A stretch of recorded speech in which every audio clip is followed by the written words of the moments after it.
Hello racers, तो welcome back to channel. इस कहानी की शुरुआत में हम दो बच्चों को देख पाते हैं जो कि अपनी मदर को काफी घूर घूर कर देख रहे थे। जिंगू जो लड़की थी वो अपने ब्रदर जिंगई से कहती है कि चाहे कुछ भी हो वो हमारी मदर है, लेकिन जिंगई अपनी बहन से कहता है कि उन्होंने आज तक मदर वाला काम करा ही नहीं है। तभी अचानक से जियोयिंग की आँख खुल जाती है, यानी कि हमारी फीमेल लीड की आँख खुल जाती है। वो खुद से ही कहती है कि मैं इस बॉडी के अंदर कैसे आ गई। तभी अचानक से उस लड़की की मेमोरीज याद आने लग जाती कि किस तरीके से उसने अपने बच्चों को काफी ज्यादा परेशान कर रखा था। इतना कम नहीं था, गेम में पैसे हारने के बाद उसने तो अपने दो बच्चों को पैसे के लिए बेच भी दिया था। हम जिंगी और जिंगई को देख पाते हैं जो कि अपनी मदर को देख के काफी ज्यादा डर रहे थे। यिन खड़ी होती है और बाहर की तरफ जाती है और घर के अंदर खाना देखती है और वहाँ पर खाना जरा सा भी नहीं था। बच्चे काफी वक्त से भूखे थे, तो यिन के पास कुछ मैजिकल पावर्स भी थी क्योंकि वो इस वक्त कोई आम इंसान नहीं थी। इनके पास अपना एक सीक्रेट स्पेस भी था जहाँ पर काफी सारी चीजें थी और खाने के लिए काफी डिफरेंट टाइप्स के फूड भी थे। वहीं दूसरी तरफ हम रियल वर्ल्ड का सीन देख पाते हैं जहाँ पर एक बंदा इनके घर में आया था उसके बच्चों को खरीदने के लिए, क्योंकि ये ने उससे बात करी थी। इन भी अपने सीक्रेट स्पेस वाली जगह से रियल वर्ल्ड में आ जाती है। यहाँ पर आते ही वो बाहर की तरफ आती है उस बंदे के सामने जो कि उसे बहुत ज्यादा पैसे देकर उसके बच्चों को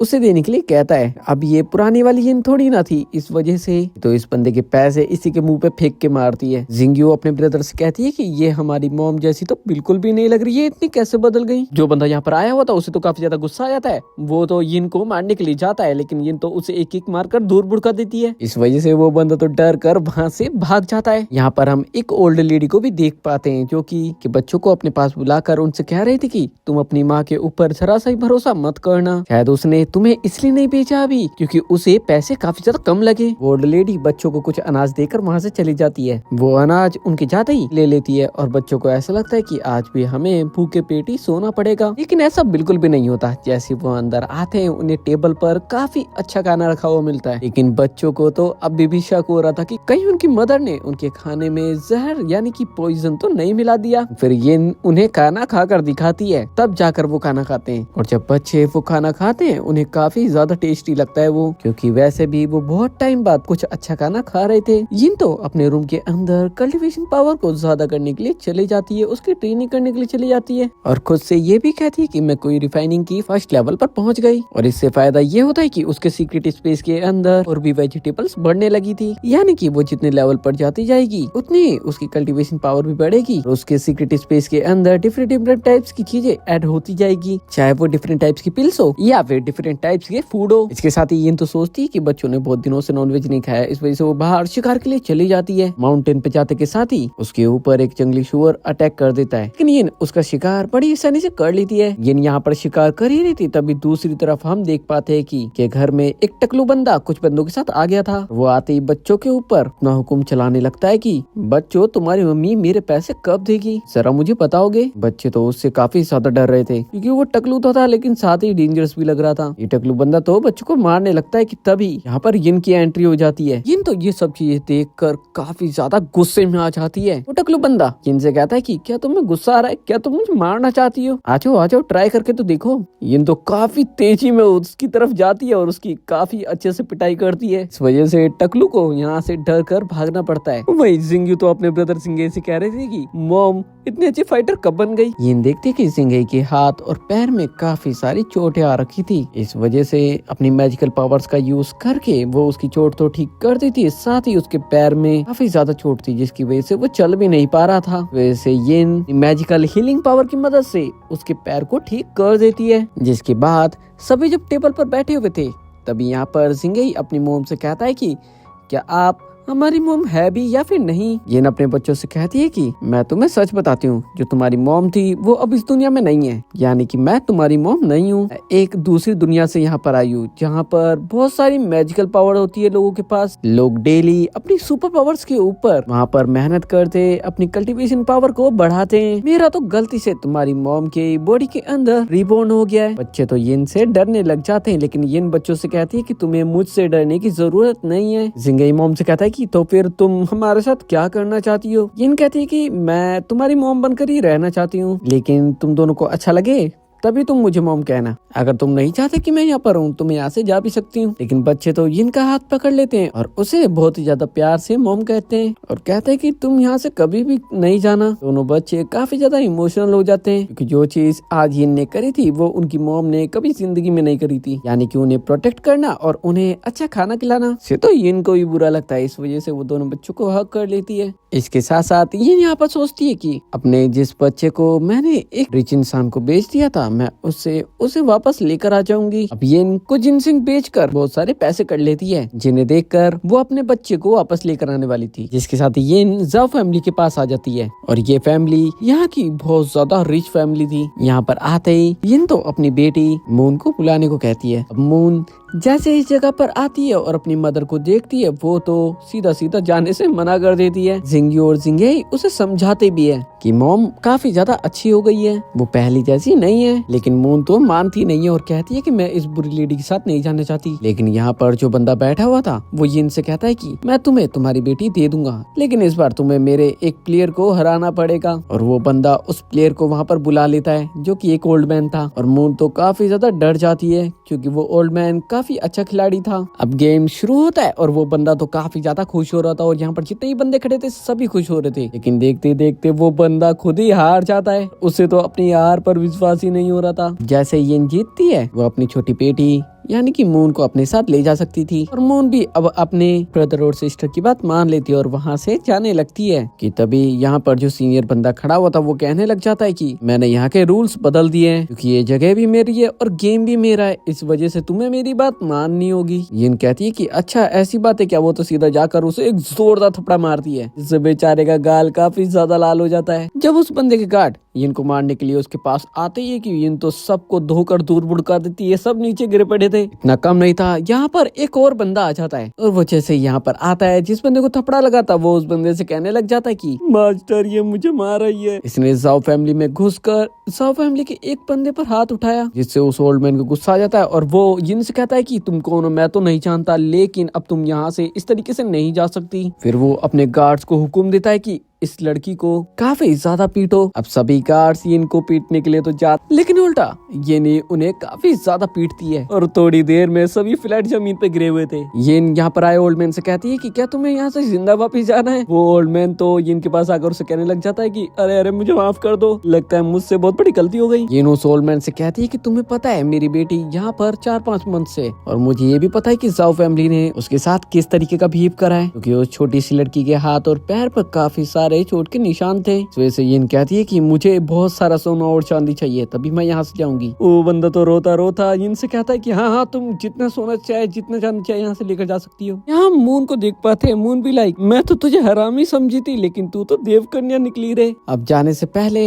यिन तो उन बंदों से कहती है कि अब मुझे एक पेपर पर अपने सारे बुरे काम भी आज तक तुमने किए हैं उसे लिख कर दो। उन बंदों को ना चाहते हुए भी लिखना भी पड़ता है और उसके ऊपर अपना थंबप्रिंट भी लगाना पड़ता है। यिन देख पाती है कि उन लोगों ने काफी बुरे बुरे काम कर रखे थे, जैसे कि काफी एम्प्लॉइज की सैलरी ना देना, काफी सारी लड़कियों को पकड़ के रखना, इसके अलावा भी काफी बुरे बुरे काम। अब यिन तो ये डॉक्यूमेंट लेकर ही अपने साथ यहाँ से चली जाती, मतलब इस बार उसने उन्हें ऐसे ही छोड़ दिया था। बाहर आने के बाद बच्चे अपनी मोम से कहने लग जाते कि आप तो काफी ज्यादा अमेजिंग हो। मून तो बाहर आकर अपनी मोम से कह ही देती कि आप मेरी मोम नहीं हो, आप कौन हो। इस वजह से वो छोटे बच्चे यानी कि जिंगी खुद ही अपनी छोटी सिस्टर को समझाती है कि आखिर पूरी बात क्या है। अब ये अपने एक और बेटे को लेने के लिए एक दूसरी जगह पर जाती है। ये एक मेयर का घर था, सभी बच्चे अपने भाई से मिलने के लिए काफी ज्यादा खुश थे। अब ये मेयर के पास जाती है और उनको बताती है कि वो अपने बेटे को लेने के लिए यहाँ पर आई है। मेयर उसके बेटे चैन को यहाँ पर बुलाता है। चैन अपने बड़े भाई यानी कि मेयर के बेटे के साथ यहाँ पर आता है और वो जैसे ही अपनी मदर को देखता है उसे तो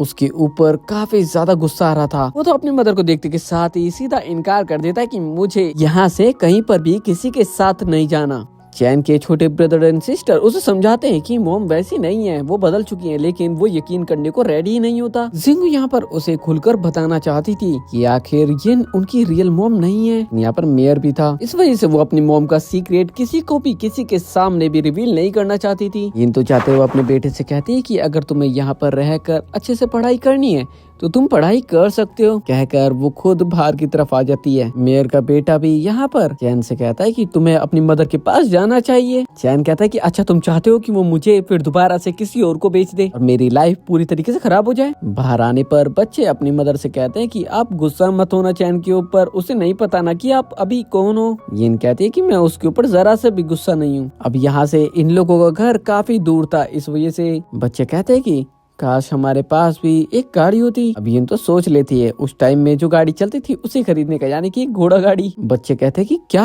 आप घोड़ा गाड़ी खरीदोगे? ये तो तुरंत ही उसे खरीद भी लेती है। इसके साथ ही ये तो अपने सभी बच्चों के लिए अच्छे अच्छे कपड़े भी खरीदती है। अब तो इन लोगों के पास अच्छा घर, अच्छी गाड़ी, अच्छे कपड़े और अच्छा खाना भी आ गया था। वही हम इनके घर का सीन देख पाते हैं जहाँ पर बच्चों की ग्रैंड मदर याओनाओ के बंदे के साथ इनके घर पर नजर रख रही थी और उन्हें बच्चों की काफी ज्यादा फिक्र हो रही थी। गाँव वालों से पूछने पर उसे पता चलता है कि ये अपने बच्चों को शहर लेकर गई है। उन्हें तो ऐसा लगता है कि वो बेचने के लिए गई है उन्हें, इस वजह से वो तो वहाँ पर गिर कर रोने लग जाती हैं। लेकिन तभी यिन और उसके सभी बच्चे गाड़ी पर वहाँ पर आ जाते हैं और हाँ, इन्होंने घोड़ा गाड़ी नहीं बल्कि बैलगाड़ी खरीदी है। यहाँ पर आते ही गाँव के सारे बंदे कम्प्लीटली शॉक थे क्योंकि यिन बदल चुकी थी। उसके सारे बच्चे उसके साथ काफी ज्यादा खुश थे और अब तो मून भी वापस आ गई थी और इन लोगों के पास एक बैलगाड़ी भी थी, खाना और अच्छे कपड़े भी थे। ग्रैंड मदर को तो समझ ही नहीं आ रहा था कि आखिर ये सब चल क्या रहा है। ये बुरी लड़की इतनी ज्यादा इतनी जल्दी कैसे बदल गई। इसके बाद यिन अपने सीक्रेट स्पेस के अंदर वापस से जाती है और वहाँ पर उसने कुछ खेती कर रखी थी जहाँ पर कुछ पोटैटो उग रहे थे, आलू उग रहे थे। वहाँ से अच्छे अच्छे आलू निकालती है और ये आलू काफी अच्छी वैरायटी के थे। अब इन आलू को लेकर अपने बच्चों के पास आ जाती है। उन्होंने आलू इससे पहले कभी भी नहीं देखे थे, इस वजह से वो यिन से पूछते हैं कि ये क्या चीज है। इन्होंने बताती है कि ये पोटैटो है, इससे हम टेस्टी टेस्टी डिशेस बना सकते हैं। इतना कम नहीं था, यिन अपने बच्चों से ये भी कहती है कि हमें आलू की खेती करनी चाहिए। ये मार्केट के अंदर काफी अच्छे दामों के अंदर बिकेगा जिससे हम काफी सारे पैसे कमा सकते हैं। लेकिन जिंगे अपनी मॉम से कहता है कि हमारे पास तो जमीन ही नहीं है, तो फिर हम खेती कहाँ पर करेंगे। यिन कहती है कि तुम फिक्र मत करो, हम जमीन खरीद लेंगे, लेकिन हमें खेतों में काम करने के लिए वर्कर्स की जरूरत तो पड़ेगी। बच्चे कहते हैं कि मॉम आप फिक्र मत करो, हम आपकी मदद करने के लिए रेडी है। जिसके साथ साथ वो तो आलूओं को उनके ग्रैंडफादर और ग्रैंड मदर के घर पर भी भिजवाती है। लेकिन सिंघे आलू देने के साथ साथ उनसे ये भी कहता है कि क्या आप खेतों में काम कर सकते हो। तो ग्रैंड मदर कहती है कि मुझे तो पक्का यकीन था उसने यहाँ पर आलू किस लिए भेजे, उसने हमें काम के लिए बुलाया बस और कुछ भी नहीं। जिससे तो उनकी बेटी की जो वाइफ थी वो काफी ज्यादा गुस्सा हो जाती है। लेकिन सिंघे अपने साथ यहाँ पर कुछ कीमती सिक्के भी लेकर आया था, यानी कि जो यहाँ पर चलते थे वो वाले सिक्के, और इन सिक्कों को जिंगे उन्हें दे देता है। ग्रैंड मदर जिंगे से कहती है कि तुम इतनी कीमती सिक्के हमें कैसे दे सकते हो। जिंगे बोलता है कि ये मैं अपनी मर्जी से नहीं दे रहा, बल्कि मेरी मॉम ने यहाँ पर भेजा मुझे, और वैसे भी आपने हमें इतना सब कुछ दिया, वो भी बिना कुछ लिए, इस वजह से इसे आप रखिए, वरना मेरी मॉम मेरी काफी अच्छे से धुलाई कर देगी। ये कहकर ही वो तो वहाँ से भाग जाता है। पीछे से तो ग्रैंड मदर ग्रैंडफादर ये सब चीज सोच रहे थे कि आखिर वो लड़की इतनी ज्यादा कैसे बदल गई। जिसके बाद नेक्स्ट मॉर्निंग यिन अपने बच्चों के लिए कुछ पोटैटो सैंडविच बनाती है जो कि बच्चों को काफी ज्यादा अच्छा लगता है, और वो अपनी मदर से कहता है कि अगर हम इसे मार्केट में जाकर बेचे तो हमें इससे काफी ज्यादा प्रॉफिट होगा। इसके बाद तो यिन अपने बच्चों के साथ जाकर मार्केट में एक दुकान लगा लेती है। यहाँ के लोगों को तो आलू के बारे में ज्यादा कुछ पता भी नहीं था। तभी इनके पास मेयर की एक मेड आ जाती है जो कि उससे ये डिश खरीद कर अपने साथ ले जाती है। इतना कम नहीं था, बाकी लोग भी यहाँ पर आकर उसकी इस डिश को चेक कर रहे थे टेस्ट करके, और ये काफी ज्यादा स्वादिष्ट थी। इस वजह से जल्दी यहाँ पर काफी सारी भीड़ लग जाती है। जल्दी ये इनकी दुकान का सारा सामान भी खाली हो जाता है और ये इनके पास पैसों की तो जैसे बारिश हो जाती है। मतलब कि इनको आज फर्स्ट डे पर ही काफी ज्यादा प्रॉफिट हो गया था। अभी इनकी दुकान का सारा खाना मेयर के घर पे भी जाता है, और जब मेयर और उसकी फैमिली और साथ ही यहाँ पर जो चैन था वो भी उस खाने को खाता है, सभी को ये खाना काफी ज्यादा अच्छा लगता है। मेयर तो सोच लेता है कि मुझे इस लड़की के साथ मिलकर काम करना चाहिए, मुझे काफी ज्यादा प्रॉफिट होगा। वही हम मेयर के बच्चे को देख पाते हैं जो कि चैन से कह रहा था कि मुझे तो अभी से ही और खाने का मन कर रहा है, कल हम एक काम करेंगे कि क्लास बंक करके इस खाने को साथ में खाने चलेंगे। चैन ऐसा करना तो नहीं चाहता था, लेकिन वो अपने बड़े भाई की बात मान लेता है। और वहीं घर पर यिन अपने बच्चों को मैथ सिखा रही थी, उन्हें काउंटिंग सिखा रही थी, क्योंकि वो स्टडी में काफी ज्यादा वीक थे, उन्हें अच्छे से कैलकुलेशन भी नहीं आ रही थी। इस वजह से यिन को अपने बच्चों के ऊपर काफी ज्यादा गुस्सा आ रहा था। लेकिन वो गुस्सा करती नहीं है। नेक्स्ट डे जब ये अपनी दुकान पर थी मार्केट के अंदर, तभी उसके पास यहाँ के एक बड़े से रेस्टोरेंट का एक मैनेजर आता है जो कि इनके साथ एक बिजनेस डील करना चाहता था। उसकी रेसिपी को अपने रेस्टोरेंट के अंदर यूज करना चाहता था, क्योंकि जो रेसिपी यिन बनाती थी उसके बारे में किसी को यहाँ पर कुछ भी नहीं पता था। बंदा तो यिन को बेवकूफ लेडी समझकर बहुत कम पैसे बताता है कि मैं तुम्हारी रेसिपी के बदले ओनली 5 सिक्के दे सकता हूँ। लेकिन यिन कहती है कि मुझे 40 सिक्के चाहिए। यान तो मन के अंदर सोचने लग जाता है कि ये लड़की तो काफी ज्यादा तेज है, ना चाहते हुए भी इस बंदे को 30 सिक्कों के अंदर मारना ही पड़ता है। लेकिन यिन एक डील और करती कि वो अपनी रेसिपी का सीक्रेट किसी को भी नहीं बता सकती। इसके साथ यिन कियान के साथ यहाँ से चले जाती है, और जैसे वो यहाँ से जाती है तभी यहाँ पर मीर का लड़का और चैन भी आ जाते हैं। लेकिन वो तो देख पाते कि दुकान बंद हो चुकी थी। चैन को भी पता नहीं था कि जिस डिश को वो खाने के लिए आया है वो उसकी मदर ने बनाई है। वही हम मेयर को देख पाते हैं, इसे यिन की दूसरे रेस्टोरेंट के साथ डील का पता चल चुका था। उन्हें तो ये सुनकर काफी ज्यादा गुस्सा आ रहा था। जब मेयर को उस लड़की शेफ के बारे में पता चलता है तो वो तो उससे मिलने के लिए आ जाता है, लेकिन मेयर को पता नहीं था कि आखिर वो शेफ लड़की है कौन। यहाँ आने के साथ ही मेयर को पता चल जाता है कि वो और कोई नहीं बल्कि यिन है। इसके बाद मेयर तो काफी ज्यादा गुस्से में घर के अंदर बैठा हुआ था, क्योंकि इनकी डील दूसरे रेस्टोरेंट के बंदे के साथ हो गई थी। यहाँ पर मेयर तो गुस्से में चैन को ये भी बता देता है कि आखिर वो लड़की है कौन, तुम्हें पता भी है, वो तुम्हारी मदर है। चैन तो कम्प्लीटली शॉक था कि आखिर मेरी मदर इतना अच्छा खाना कैसे बना सकती है। अब नेक्स्ट डे से यिन तो अपने बच्चों के साथ मिलकर ही खेत में खेती करने लग जाती है और वहाँ पर आलू लगाने लग जाती है। लेकिन यहीं दूर हम एक और बंदे को देख पाते हैं जो कि इन पर छुपकर नजर रख रहा था। रात को तो ये बंदा छुपकर इनके खेत में घुसकर आलू निकालने लग जाता है। इनके पास तो मैजिकल पावर्स थी, उसे तो पता चल जाता है। वो यहाँ पर आके बंदे को काफी ज्यादा पीटती है, वो तो बेहोश हो जाता है। मॉर्निंग जब ये खेत के अंदर आती है तो वो बंदा तो बंधा हुआ था वहाँ पर, और बाकी लोग भी वहाँ पर खड़े हुए थे। अब सभी लोगों के सामने उस बंदे की काफी अच्छे से बेइज्जती होती है, क्योंकि वो चोरी करने जो आया था। रात को ये अपने बच्चों को अपनी मैजिकल पावर की मदद से आग लगा कर दिखाती है, जिससे तो उसके बच्चे काफी ज्यादा खुश हो जाते हैं और वो कहने लग जाते हैं कि क्या हम भी ये कर सकते हैं।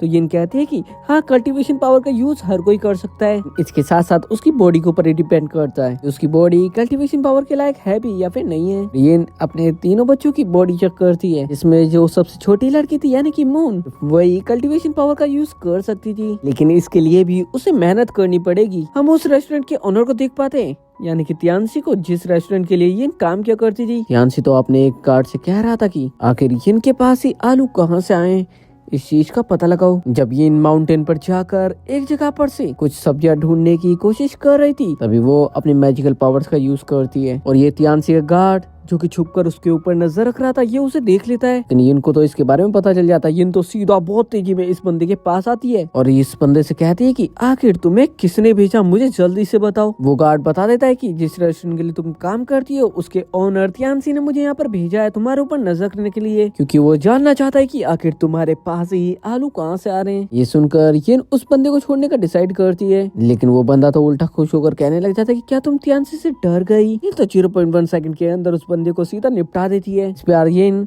घर पर माउंटेन से काफी सारी रेड चिलीज लेकर आई थी। रेड चिलीज का यूज भी इस टाइम के बंदे काफी ज्यादा कम करते थे। बच्चे तो हैरान थे कि आखिर इससे क्या बनेगा, लेकिन ये तो रात को उनके लिए बारबेक्यू बना देती है। मसालेदार बारबेक्यू थे। बच्चे जब इसे खाते हैं वो तो काफी ज्यादा खुश हो जाते क्योंकि ये काफी ज्यादा टेस्टी थे। नेक्स्ट येन कियान नाम के उसी मैनेजर के पास जाती है और उससे कहती है कि मुझे धोखा देने की तुम्हारी हिम्मत कैसे हुई, तुम जैसे लोगों के साथ काम ही नहीं करना, और ये बात तुम अपने ऑनर को भी समझा देना। कहकर येन तो यहाँ से चली जाती है, सीधा मेयर के पास जाती है। मेयर तो उसके आने से काफी ज्यादा खुश हो जाता है। येन तो इस बार अपनी एक नई रेसिपी लेकर गई थी, यानी कि रेड चिली सॉस, जो कि मेयर को काफी ज्यादा अच्छी लगती है, और वो तो येन की मुंह मांगी कीमत उसे देने को रेडी भी थे। जिसके बाद मेयर का बेटा की एक डिश को उसके पास लाकर उसे खिलाता है और चैन समझ जाता है कि ये उसकी मदर ने ही बनाया है। मेयर का बेटा चैन से कहता है कि मेरे डैड ने उसके साथ मिलकर एक डील करी है, इसलिए अब हम ऐसा खाना बड़ी आसानी से खा सकते हैं, हमें क्लास बंक करने की भी जरूरत नहीं है। अब येन ने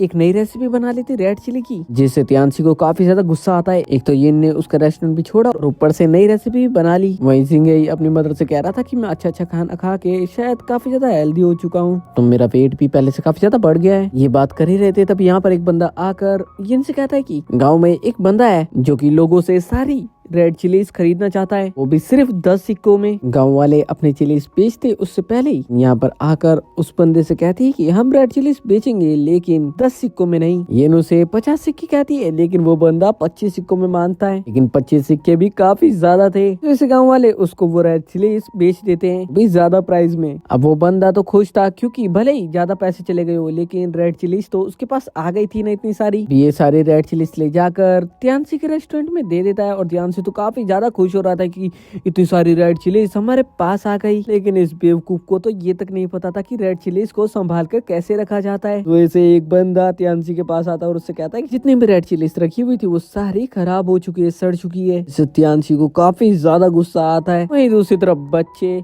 इनसे कह रहे थे कि आखिर अब सारी रेड चिलीज तो उनके पास चले गई, अब हम क्या करेंगे।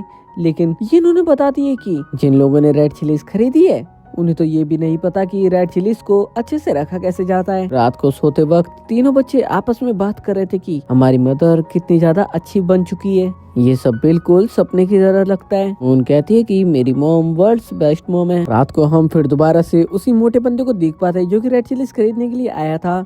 वो यिन के घर में घुसकर उसके घर में आग लगाने वाला था। यिन आकर उसके पिछवाड़े पे जोरदार किक मारती है। यिन अपनी मैजिकल पावर का यूज करके उस बंदे को निपटाती तो है, लेकिन साथ साथ उसे गायब करके त्यांशी के सामने फेंक देती है। वो बंदा अचानक से त्यांशी के सामने आकर गिरता है और इतना कम नहीं था, यिन तो सीधा उस जगह पर पहुंच जाती जहाँ पर त्यांशी था। सीधा वहाँ पर जाकर त्यांशी के गला पकड़कर उसे तो निपटाती है, लेकिन साथ ही उसके गार्ड जो वहाँ पर आ रखे थे उन सभी को भी निपटा देती है और चाहते हुए त्यांशी के पूरे घर को आग लगा देती है, जो कि वो करना चाहता था ये इनके साथ में। मॉर्निंग जब मीर का बेटा चैन के साथ ब्रेकफास्ट कर रहा था तो वो उससे कह रहा था कि चैन तुम्हारी मदर काफी अच्छी शेफ है। तब यहाँ पर सिंघे अपने ब्रदर चैन से मिलने के लिए आता है और सिंघे ने यहाँ पर काफी अच्छे कपड़े पहने हुए थे, जिसे देखकर चैन को तो यकीन ही नहीं हो रहा था। इसके साथ साथ सिंघे का पैर भी तो पूरी तरीके से ठीक हो चुका था। सिंघे एक बार फिर से अपने ब्रदर से कहता है कि मॉम वैसी नहीं रही जैसी वो पहले थी, वो बदल चुकी हैं, तुम मेरे ऊपर भरोसा करो। मदर अब काफी ज्यादा अच्छी है, वो मेरा, मून का और जिंगू का अच्छे से ख्याल रखती है और इसके साथ साथ वो बहुत अच्छा अच्छा खाना बनाती है। तुम भी अब मेरे साथ घर पर चलो ना। चैन तो मुड़ता है और सीधा अंदर की तरफ चला जाता है, जिससे जिंगे को काफी ज्यादा बुरा लगता है। वो यहाँ से जाने लगता है कि तभी पीछे से उसे आवाज आती है और वो चैन की आवाज थी।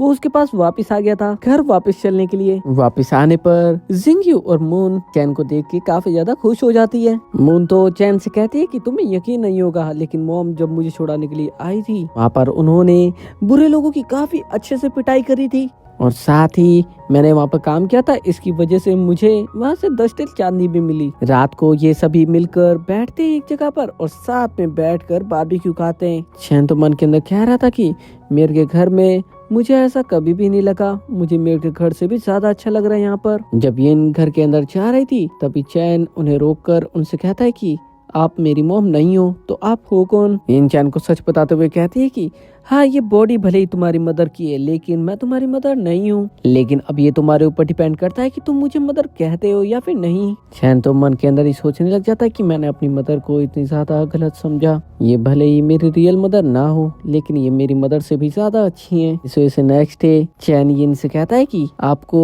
मेरे ऊपर भरोसा करना चाहिए, मैं आपका सबसे अच्छा बेटा बनूंगा। ये चैन से कहती है कि अगर ऐसा है तो तुमने जो स्टडी करी है, यानी कि जो पढ़ाई करी है, वो नॉलेज अपने भाई बहन, अपने ब्रदर एंड सिस्टर को भी दो। इसके बाद तो ये अपना एक बहुत बड़ा स्टोर ओपन करती है। अब ये फैमिली काफी ज्यादा हैप्पी थी और इनके हैप्पी होने के साथ साथ ये ड्रामा यहाँ पर खत्म हो जाता है। तो जाने से पहले चैनल को सब्सक्राइब वीडियो जोर से कर देना।